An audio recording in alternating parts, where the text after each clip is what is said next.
Hello, everyone, and welcome to Game for Thought, an initiative started right here at Howest Digital Arts and Entertainment, all about ethics in game development and digital entertainment. My name is Allie Weiss. I am our ethics coordinator here at DIE, and I'm super excited to bring Game for Thought to you in somewhat of a different way, in somewhat of a different form this year. For season 5, we thought we would change it up a little bit. So if you are new to Game for Thought, welcome. If you've joined previous live streams before, it is great to see you here. For season 5, we are switching it up a little bit. So basically what we're going to do is cover a different topic relating to ethics and games and digital media and entertainment in a solo interview. So we are here with our first guest of season 5 of Game for Thought, Tim Wagendorp. Tim, it is great to have you here. We are here to talk about the very important topic of sustainability, both the environmental aspects of sustainability and the more social aspects of sustainability. So I'd love to hear from you, Tim, a bit about yourself, what you are currently doing at the Flemish Audiovisual Fund, and according to you, what sustainability looks like in your job. Thanks for having me. My name is Tim, and since about 8 years I work as a coordinator at the Flanders Audiovisual Fund. My focus is 100% on sustainability. Mm-hmm. When I started my job 8 years ago, it was about can we reduce carbon emissions on a film production. But slowly we have been broadening our scopes, looking not only at film production, but also at other types of production, and also other aspects of sustainability, because carbon is important, but there's also other elements that are relevant for society. As you mentioned, talking about social aspects of sustainability is one of these elements. And it's my job, and because I'm not a filmmaker, I'm an engineer in eco-sciences and forestry. So I'm a nerd in sustainability and science, and I dive into like this creative sector, this creative industry, as an angel and a devil on people's shoulder, and I try to translate that complex topic of sustainability in practical do's and don'ts and guidance for the industry. All right. Very nice to hear that you look at sustainability kind of in both the environmental and social aspect. You said that it kind of started off with a focus on film. At DIE, here we have majors that are both oriented towards games and game development and also film. Regarding sustainability, for our students who are studying in game development, maybe they want to be their own independent game producers, maybe they want to join a bigger studio. When it comes to sustainability, what are the most important aspects or tenets according to you? What should game developers think of when they think of sustainability? It's a €1 million question. A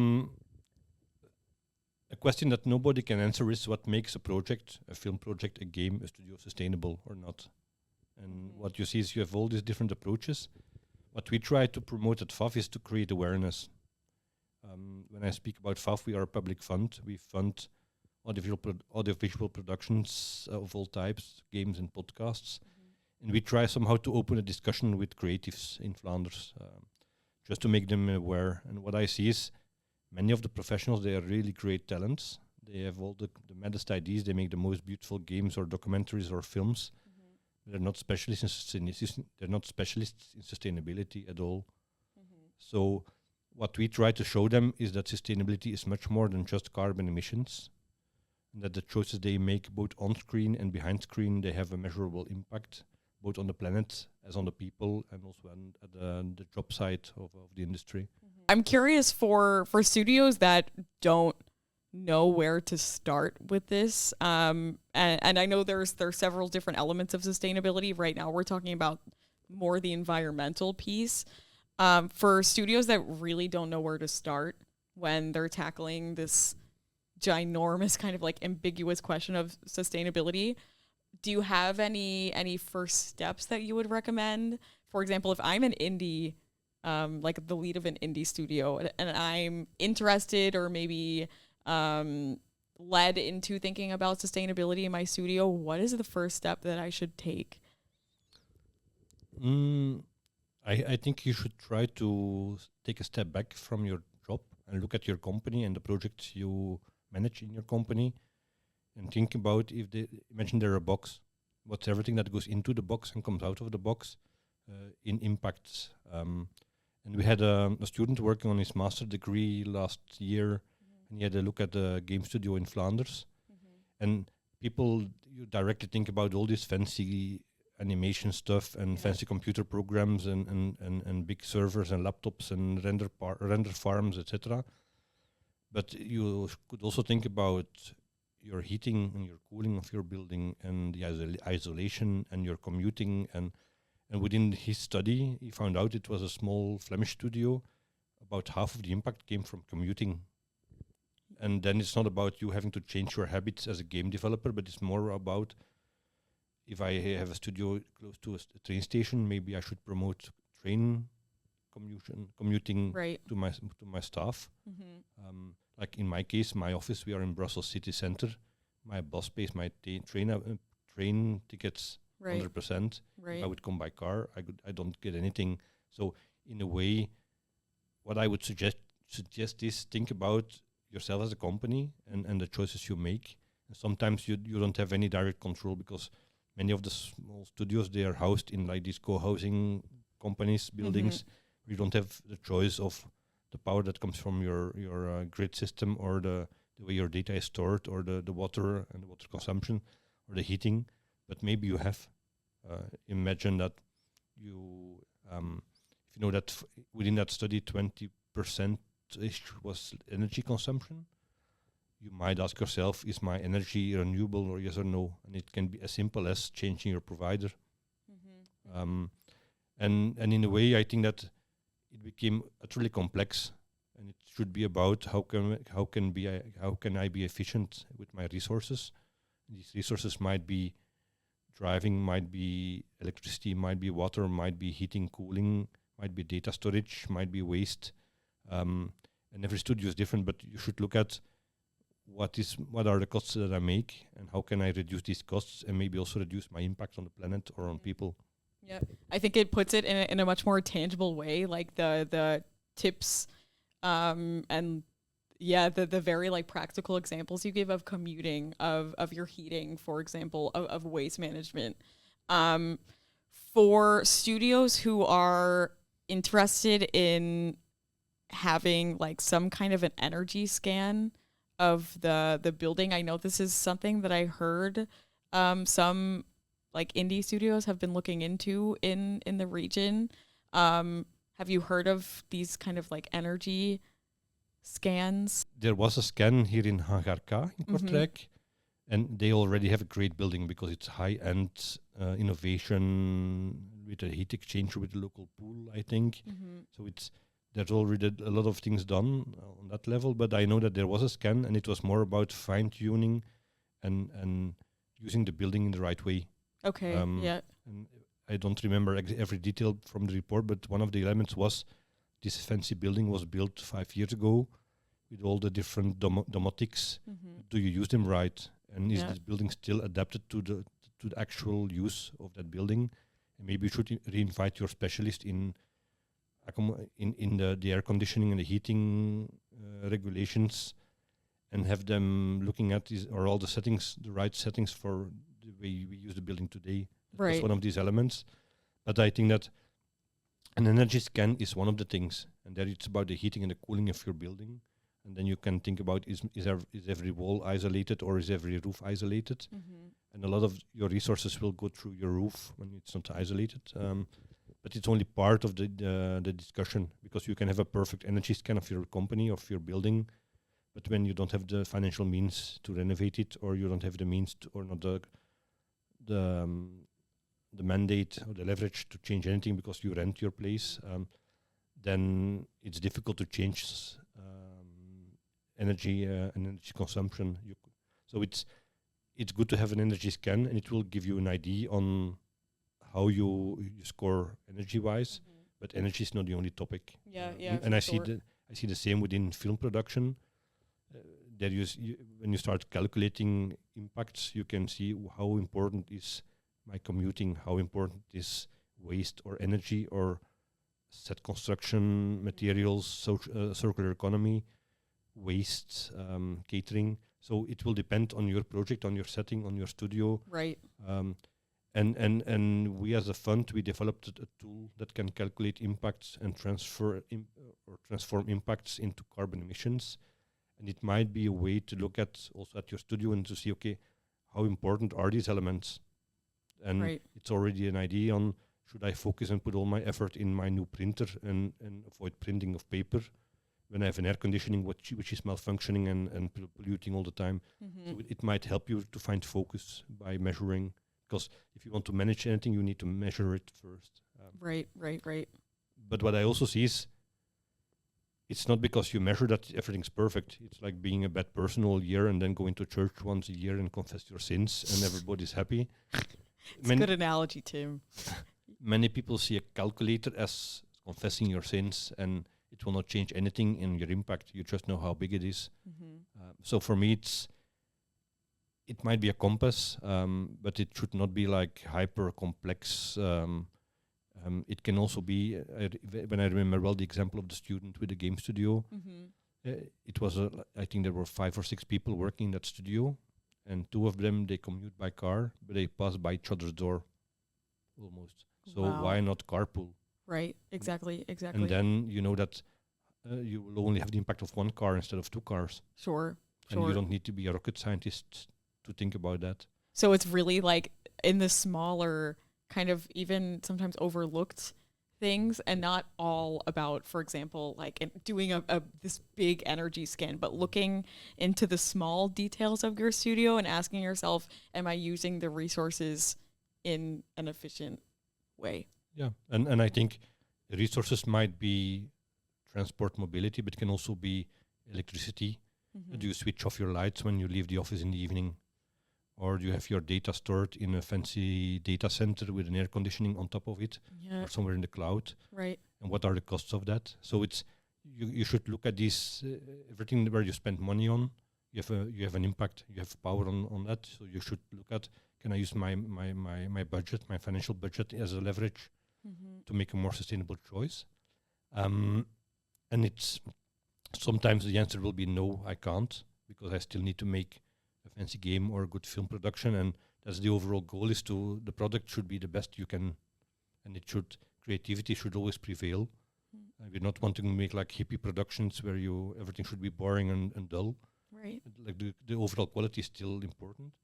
What I also feel is within that discussion of sustainability, many people, they think that they have to rework their way of functioning. But I know shit about game development. I wouldn't even know how to make a game to start with. I probably will try to make it in Excel something. Imagine that I would come to your studio and I would say, okay, dear Ali, you use Zoom for your meetings, but Teams is 5% less carbon emissions. Would that stimulate you to throw out Zoom and change to Teams? No, most likely not. And it's the same with all your software and your pipelines and your habits that you have on the development.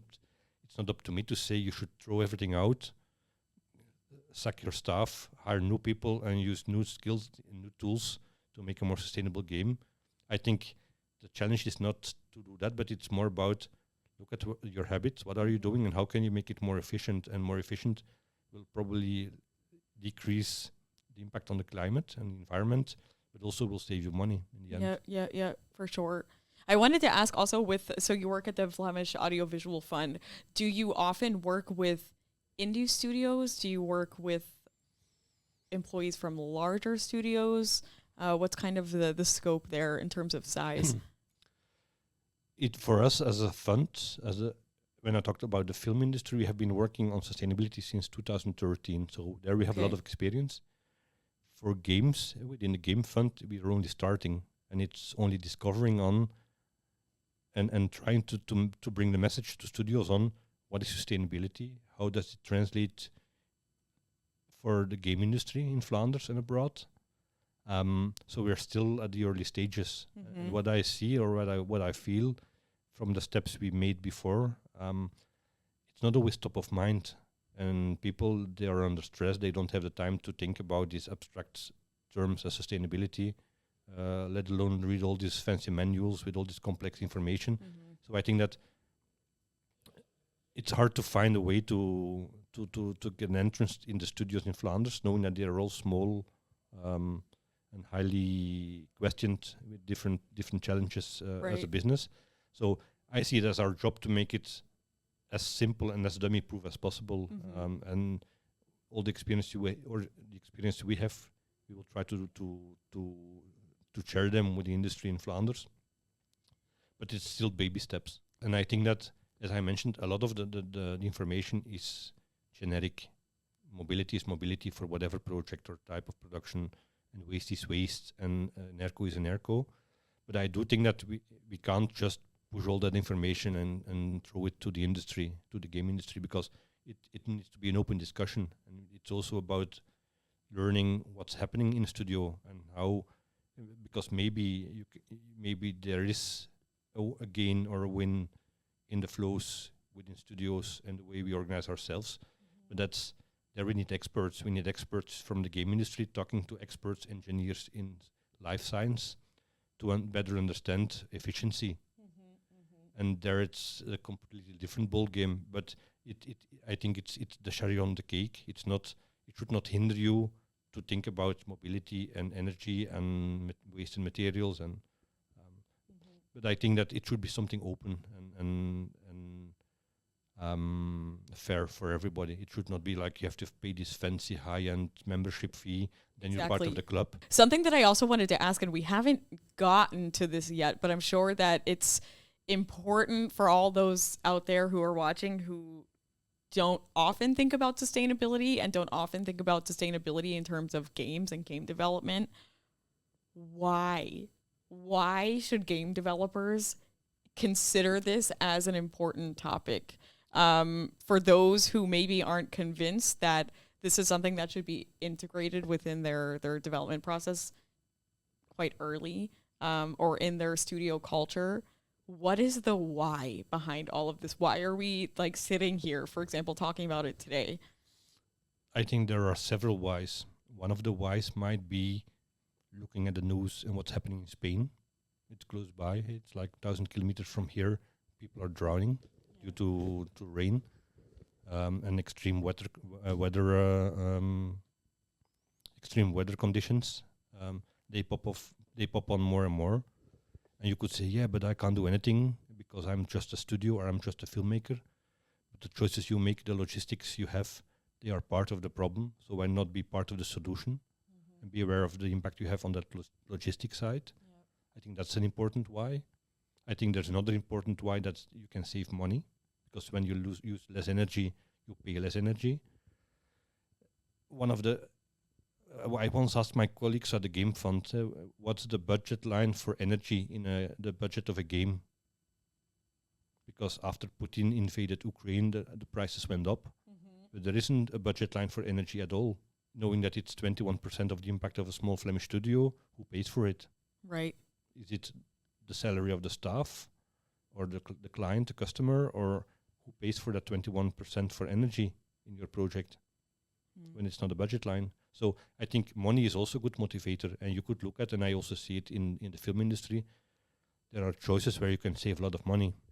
For instance, commuting, or for instance, in the film industry, not driving trucks up and down all day, or not using a generator but switching to the grid. So there are investments that are worth money and that will save you money in the end. But it's also more and more a business advantage. It can be a strategy too. I see filmmakers who position themselves being sustainable filmmakers. They say we only make stories, we tell stories as visual storytellers on sustainable topics in a sustainable way. If tomorrow a big multinational comes to me saying I need a no promotion video, they will refuse. So it can be a business model in itself, yeah. And I think that more and more clients will also be asking about that. You see that in commercials, you see that in film productions, where clients will be asking you on, will my game be sustainable, or will my project be sustainable? So I think there's a strategic relevance too. Right. And there's also, and now I'm really sounding like a nerd, but at Europe. Hey, nerds are cool. I know, right? Yes, that's why. But there's also like a lot of European certifications and sustainability coming on, dropping down on us in the upcoming years. So all this CSRD regulation, but it will first hit big companies. And these companies, they will be obliged to report on the sustainability, talking about planet and social aspects. But if that big company works with a local production company or a studio, they will also have to provide information about the impact of their activities. Yeah, right. And it will be the entire value chain, because also the partners of that small studio will have to report as being part of that value chain. So some way or another, it will all hit us on the face if you want it or not. And then I think it's better to be prepared and to be able to reply to your client, yes, I know, and the impact of my studio is this and this and this and this. Because at one point it will be an obligation from Europe.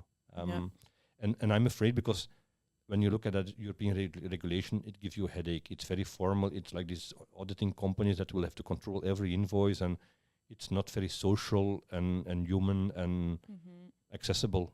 And it's far away from, can I make clever choices and creative choices and save the planet? It's much more on, are my numbers correct and accurate?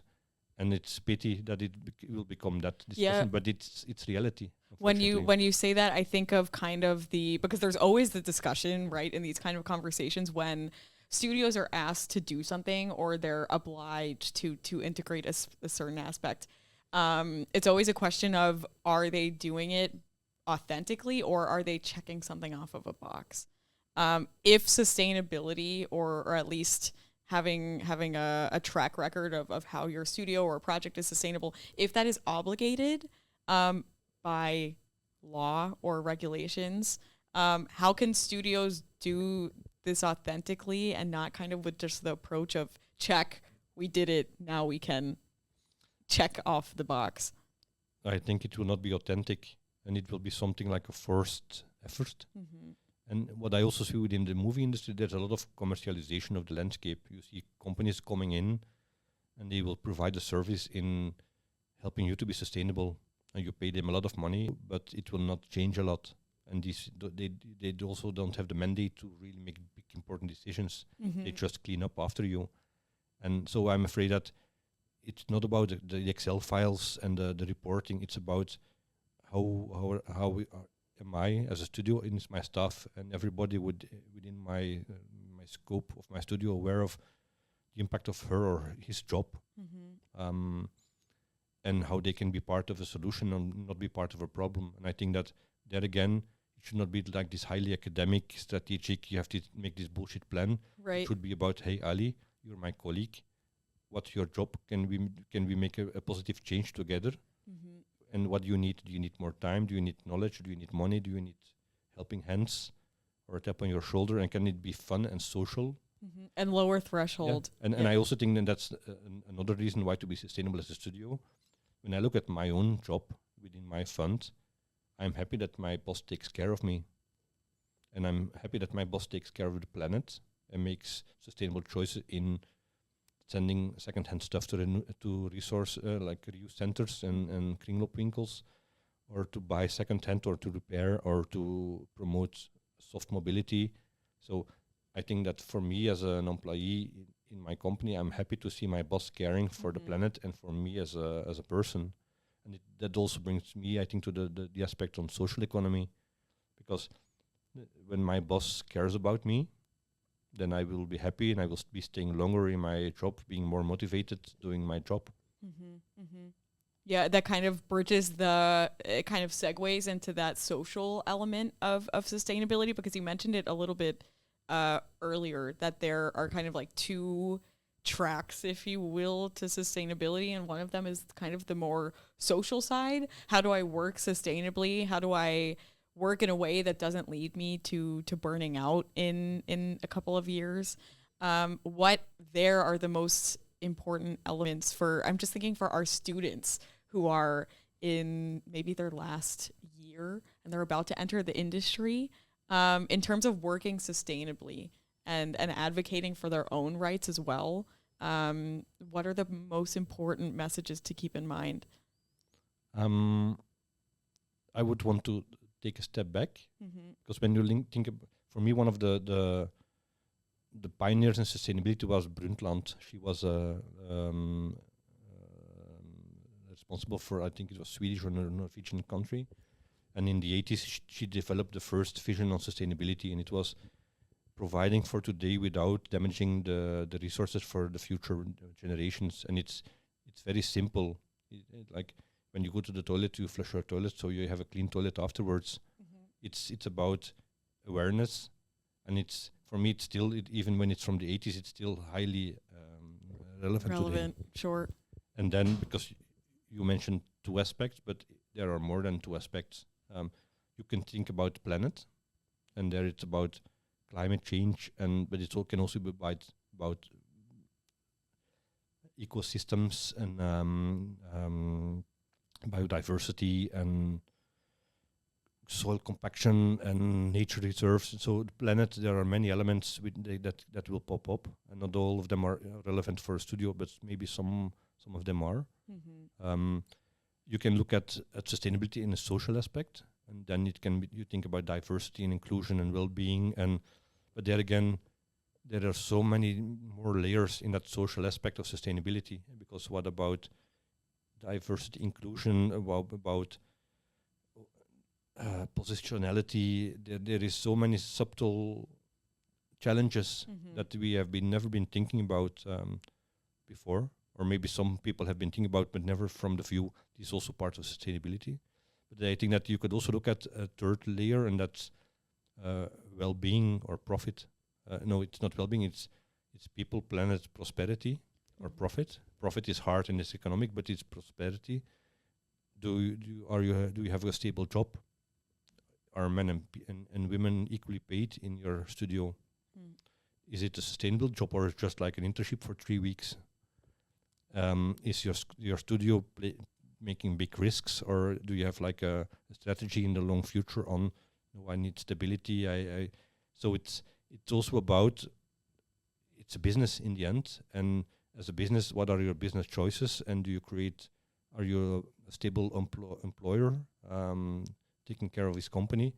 And it's also about, maybe there's new jobs, maybe we need eco consultants that can guide studios or that can help you with that energy scan, and maybe there are people that need to provide sustainable services also for game studios, because maybe refurbished computers, or people that can donate their computers to a second-hand network or to students. So there's new business models hiding under the surface, I think, which is also part of that economic layer. And there's many visions of sustainability. One that we use a lot is the SDGs, the Sustainable Development Goals. They're not perfect, but they're this really idiot-proof, low-level way of looking at sustainability. They're not perfect because they were part of lobbying circus too. There's not an SDG for clean air, or there isn't the one for culture or your own identity. So it's not perfect, but it's again a simple way to look at, with a 17 layer focus on sustainability. You could look at your project or your studio looking at what education, how can I be part of education in a positive way, or hunger, or mobility, or consumption, energy. So there's all the different layers, and you could you divide them into planet, people, profit, prosperity. In terms of planet, people, and prosperity, do you see or think of any studios or organization, either within Belgium or abroad, that are doing a really fantastic job in terms of both awareness of the sustainability topic within their organization, and or the more practical side? So the awareness and the doing when it comes to making their organization more sustainable. Good examples in Belgium, abroad, any that you can think of? That again is a difficult question, because everyone who I mention will not be, the list will never be complete. And I don't really have a detailed view on the Flemish game studios neither. But there are examples, like there is, it's an animation studio, Studio Sousa, Yep, in sure. Brussels, and they followed a certification scheme in Brussels region as a company, and they had 51% score, so they just passed. But they are very eager to dig further in sustainability as a company. But I think that even when you're just starting, you're thinking about commuting, it's even better than doing nothing. So, and the bigger you are, the more resources you have, and the more easy it is to give someone the topic on. Now you're the sustainability expert or the responsible. But I think that it's not a game, it's not a competition, and I see a lot of good examples too, also in storytelling and games, and sometimes you don't have the resources to change everything or the time to change everything, and that's okay. Just start somewhere and be aware of that. Are there any regions that are taking this really into priority, maybe more so than others? I think it's hard to compare.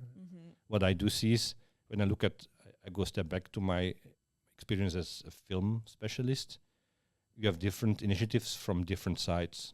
Sometimes it comes from a sectoral federation or the industry themselves. Sometimes it comes from the government. Sometimes it comes from the funding agency like VAF. Sometimes it comes from the professionals themselves on the floor. And they're all different. And sometimes in some of these cases it's about the reporting and the quality of the reporting. In some of them it's about filling Excels. In some of them it's about take me serious as a creative and listen to me. In some of them it's about I give you money, public money, and you need to reflect on sustainability. That's what we do at the fund in Flanders. So, but they're all different and they all have their benefits.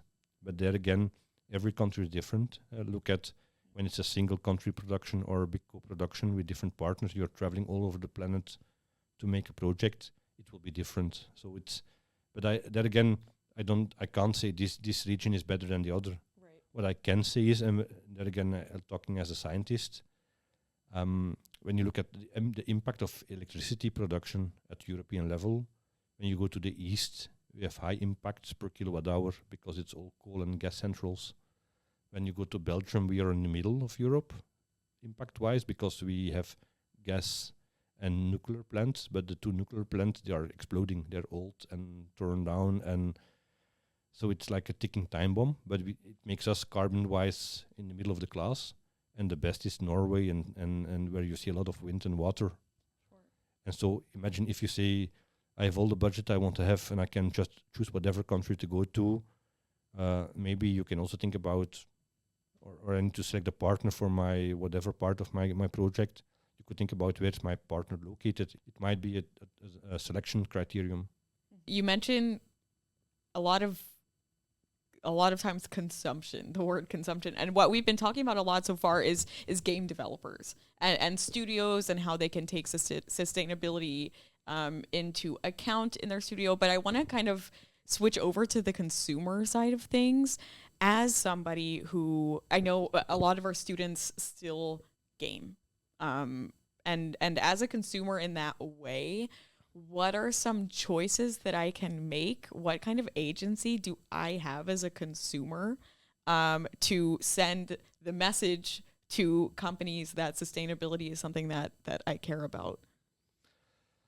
Again, $1 million euro question. I think that you could reflect on what's the impact of me as a person when I game, when I play a game, and when you play a game. When I play a game, it's patience on my mobile phone, and there's no data connection or no transfer of heavy images. Or when you play a game which is in the cloud and you have a lot of data transfer, there will be an impact somehow. And you could measure it and you could think about, do I mind or not? That could be a personal choice. And then again, it's very simple to say, but it's hyper complex, because if you're not gaming, what else will you be doing? Will you be walking with your dog? Or will you be looking a series on TV? Or will you be scrolling YouTube? Or so it's not A is not better than B. Sure. But you should be aware that when you have a console and you play on it and it's broken and you throw it away, maybe you can reuse it or give it to some charity shop that can repair it. So you have a personal responsibility, I think, in your behavior and the choices you make as a consumer. That's one. I think you could also talk about that topic and talk about it with your friends. It might also, it's not wrong to discuss about it, because maybe you talk to your friend saying, I bought this fancy sneakers in a second-hand shop. Maybe you can also talk about, I played this fancy game and it has sustainability in storytelling, or were you aware of your impact? Did you know that when you play a game you have an impact? So you can talk about it and reflect on it, or maybe think about, would I buy a game where I know that the impact is very high, right, or not?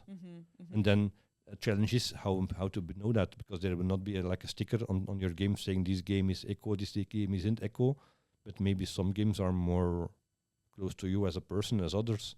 And I think also it will be different from person to person, but what type of games do you play? Like one of the last Storycon meetings with VAF, there were like these great examples on how storytelling in games is this very intricate, with different layers on personalities and well-being and personal development. And is that the game you want to play, or is it just shooting and destroying? And both have their relevance, but it's also a personal choice, I think, on what makes me happy and what you can. I think that again you can exchange about that with your friends and relatives on. Did you see this game? It's hyper interesting, and so it can be something positive. I don't know if you want to mention storytelling too in games, because like one of these examples that I once saw was Flotsam. Yes, I was just gonna ask you, like, for any, because you mentioned sustainability and storytelling, but I'm thinking that also there's the entire aspect that we haven't covered yet of sustainability and the content of the game. What we make and the reality we create and show on our screens, they have an impact on the public that see them. And for us as a fund, we don't have to say to makers what to write about, because that's censorship and that's something we don't do. But it's, for me, it's such an interesting layer on that storytelling, and it can be very subtle, or it can be really in your face. Maybe like there was a game in Flanders where it's about refugees and the story they have, or the journey they make from the east all the way to Europe. And that's a game, and there is really it's the main topic is, what is it like to be a refugee, and the adventures and the problems and all the shit you encounter on the way to Europe. So there is really a big topic of the game was mental well-being and refugees and war and peace and looking at SDGs, these 17 goals. You tick different boxes when you look at that game. Another example, like the Flotsam, for me, it's an example that I like a lot. There you have to collect waste in the sea, and with that waste you create a new society. It's like this Mad Max meets Green Superman.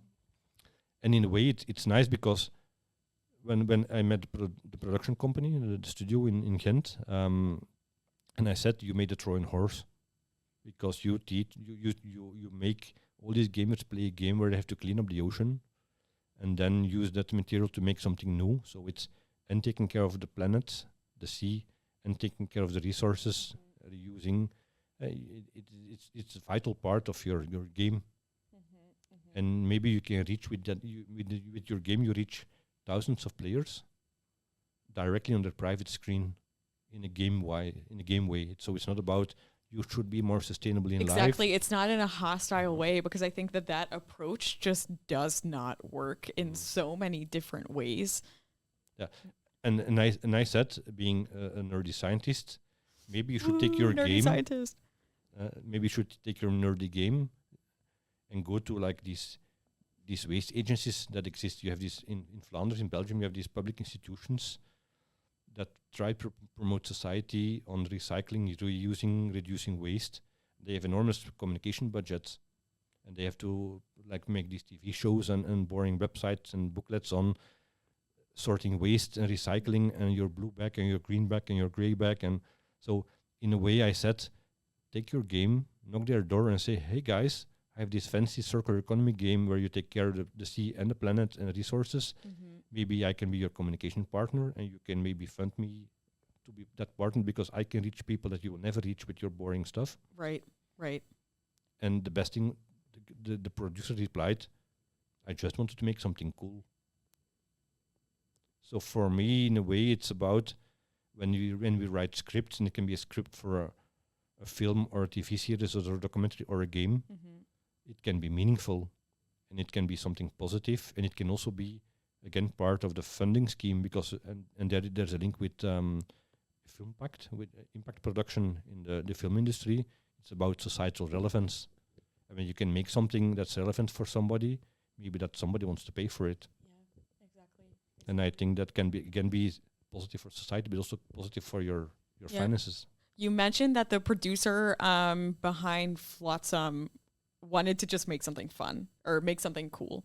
And I'm wondering also, because I can imagine sometimes it could be a tough balance if you want to have sustainability or the topic of sustainability in the content of the game, or maybe really heavily intrinsically linked with the game, but you also want to create a fun experience that is still, at the end of the day, a fun game that you enjoy. So I'm wondering, where can developers kind of find that balance between a game or an experience that brings sustainability to light, but also keeping the game fun? But I think that there's so much creativity in these writers' teams. It's their job, and they have to think about it. But I think that you could imagine that when you write or develop content, that you should be aware of the planet and different aspects of sustainability. That could be part of your story. And it's much more like having an empty chair, the meeting room for SDGs or planet, people, prosperity. So it's somewhere top of your mind or hidden in the back of your mind, but maybe it pops up. Oh, this might be fun or not. But it should not be like this forced effort on now you have to at least embed 5 sustainable goals. If not, this is not a good game. Exactly. That would be stupid. Right. And then it takes away from the fun element, and people look at that and they say, these boxes were made to be checked off, instead of a really like authentic attempt to create something that's unique and also fun. But I'm not a gamer. But imagine when I see my kids play games, imagine you play Minecraft, and when you play Minecraft in even a lower resolution with bigger pixels, which take less data, so less impact on the environment. Imagine if you could play your game in an eco mode, and then all of a sudden, as being in this eco personality within your game, you can reach hidden layers of the game that nobody else can reach. Right. Because you're playing your game in a more sustainably way, socially, planetary, etc. Then it can be fun, and then maybe it becomes a funny experience or an interesting experience, and you can be part of something positive, hidden, quirky. Yeah, it's like then innately intertwined into the game design of the game. And then again, it's just a silly idea, but it could be something like that. It could be but it's just part of the fun of a game. And I see the same in film productions. Sometimes you see a character drinking a glass of water, like a glass of water instead of a plastic bottle with whatever liquid. There are so many examples when you start looking at how sustainability in that broad scope, people, planet, prosperity, are linked in the stories. And I think it should not be an obligation if you want to shoot things, just shoot things and make a great game and make a lot of money with it, but it can be. It should not be an obligation. Sure, exactly. And it's the same with diversity, or it's the same with, like, there's this great example in Flanders in the film industry you have Represent. It's a questionnaire about diversity on screen and behind screen.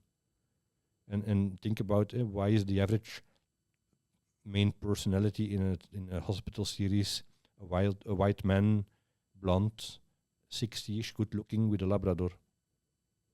So is this reflecting society? And I think it also links to the job you do here at the school. Right. On how do we reflect society and how do our stories interact with society. Yeah, interact with society and also add value and are interesting, because diverse storytelling adds it makes it so that we're not looking at like cookie cutter stories and the same games that are being made over and over again with the same kind of tropes.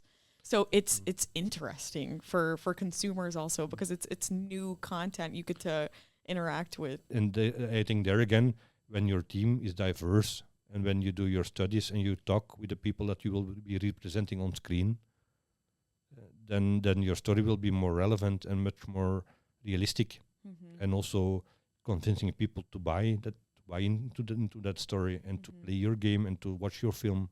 Because when you have the feeling this is about me but it's not me, then you will not be looking at it at all. Right. And then it really actually, unfortunately, if that is the case, it turns people off of the entire idea of diversity in storytelling or diversity in media or this more social aspect of sustainability. Yeah. And so for me, I have this slide when I give a presentation. My TV production or my film production is carbon neutral, but my boss is a sexist. So, and I think we cannot separate these different aspects of sustainability. It's not the one or the other, it's all together. And I also think that when you look at well-being, when you're under stress for whatever reason, and I pop up and say, hi, my name is Tim, I'm from the fund, and let's talk about sustainability, then you think in the back of your mind, Tim, fuck off. Exactly. Because you're in that space that you're like, you know what? I don't have time for this right now. I have my job to do, my project and my budget and my timing and my dog and my family life and my being a perfect part. So you have so many to-dos. And I think that it's called window of tolerance. I think that when you're feeling good as a person on your job, it can be a film studio or a game studio or whatever job, then you have mental freedom and availability to reflect on aspects like well-being, social sustainability, environmental sustainability. And if you're under stress, you don't have any mental space for nothing. And I think that's a perfect way of explaining how both the environmental side of sustainability and the more social or well-being side of sustainability are innately intertwined. Because if you don't have the mental space because of stress, because of burnout, you're going to say exactly like what you said, heck to the no. I do not have time to be thinking about environmental sustainability in my studio. I have other more pressing things to do. And I think that one of the challenges is how can we create that safe space, that time that to reflect, to interact, to discuss, to see how can I be part of that solution, respecting. And I think that's directly connected to your work here at the school too, on how to be a good, decent professional, and what about ethics and how to behave as a professional. I think that it's part of that challenge, and that's also why I'm so happy that we're in this room together, because somehow we are like complementary. Absolutely.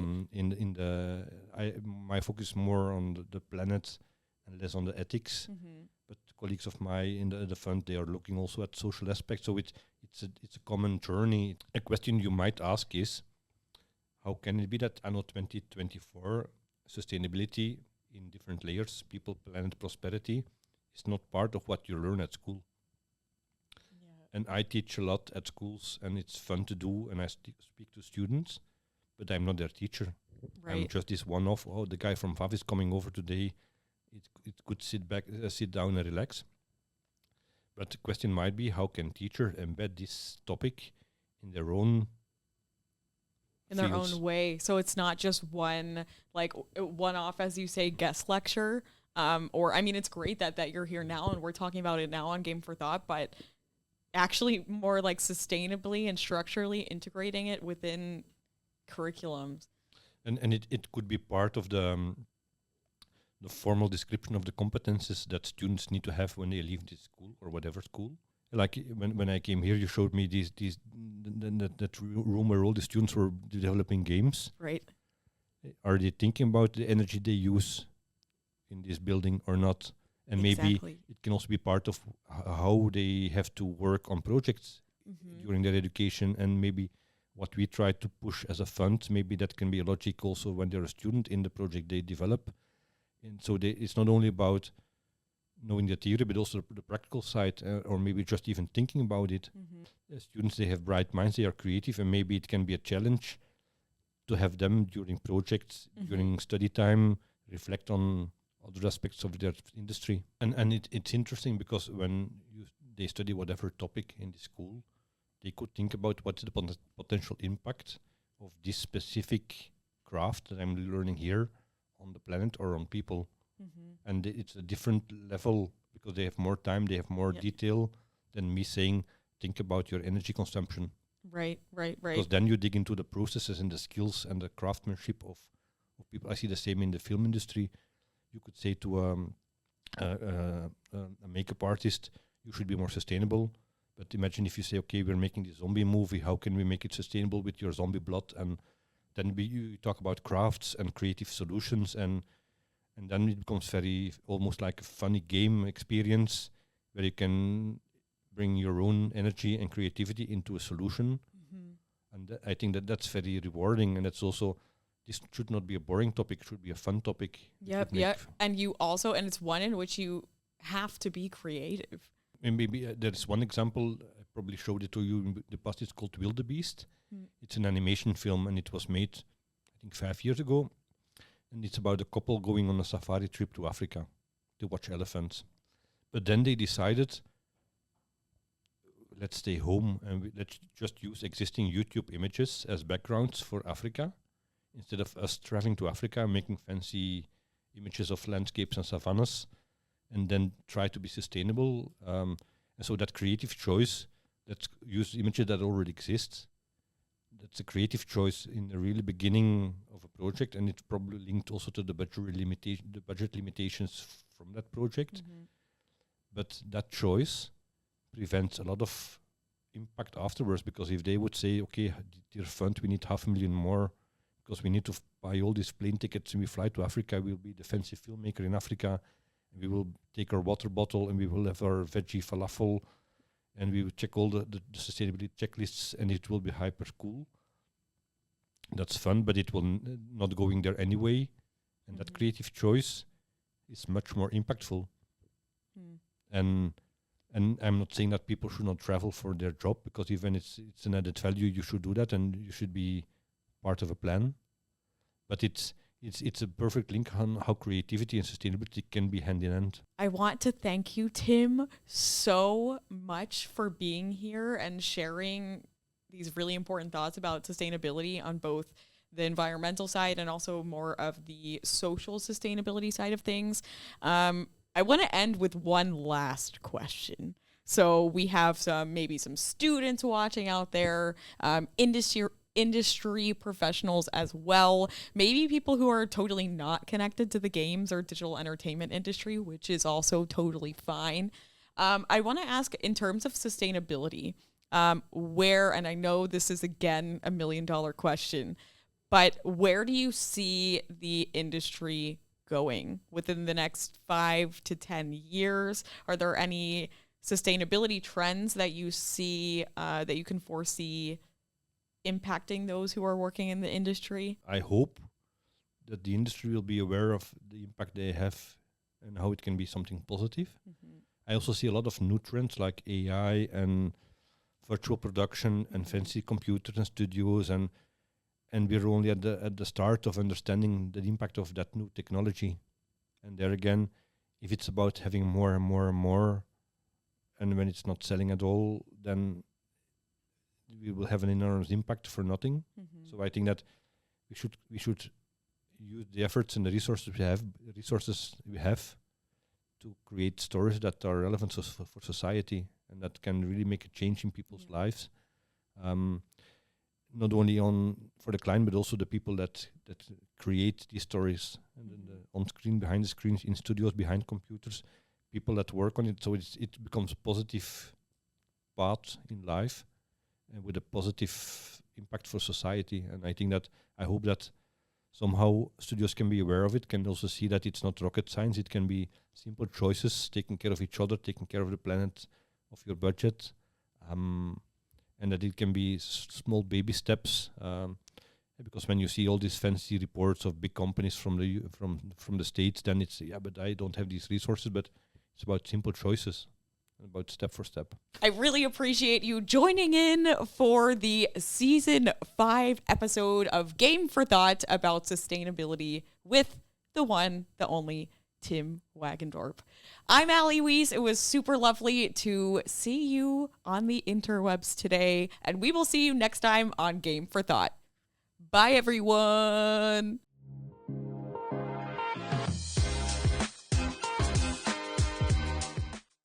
Are there any areas, regions, ecosystems that you see taking sustainability more seriously than others, or kind of is it globally at the same level?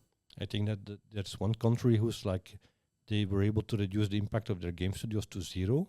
They are net carbon. It's Vatican City. Wow. Do they have a game studio? No.